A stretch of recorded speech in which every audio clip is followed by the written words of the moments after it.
Elsewhere, all parliamentary staff will now serve on contract basis after the Parliamentary Service Commission scrapped off the permanent and pensionable system that has been used for years. The changes, which take effect from 1st of March 2021, will see workers put pen to paper on a five-year contracts, renewable based on performance. The Parliamentary Service Commission says the new system will help keep track of their strategic plan while at the same time accounting for every shilling paid by the taxpayer to finance the institution.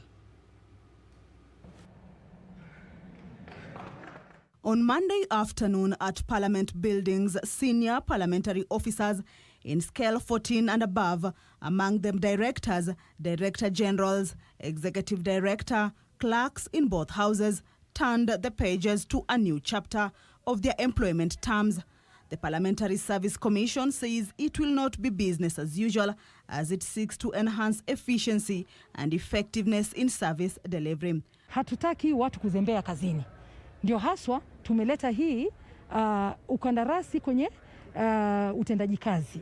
Kuwa mtu anatenda kazi kwa muda unaofaa na kutoa majibu yale ambayo yatakayofaa. We want to ensure that Kenyans are getting value for their money. The rallying call in the public has been the ballooning wage bill without proportionate returns.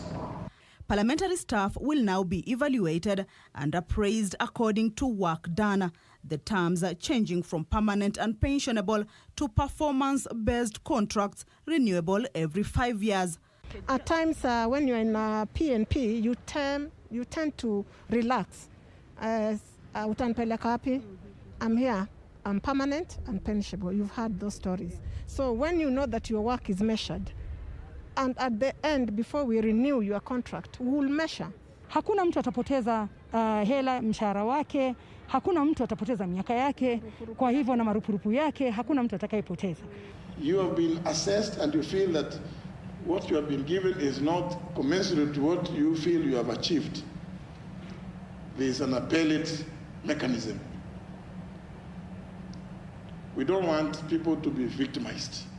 According to the Commission, implementation of the performance management system is long overdue. We must therefore streamline our operations to ensure that every shilling that the taxpayers give to finance this institution is utilized effectively and efficiently. The Kenyan Parliament becomes the second in Africa after South Africa to effect the performance-based system. Kamchemenza for Channel 1 News.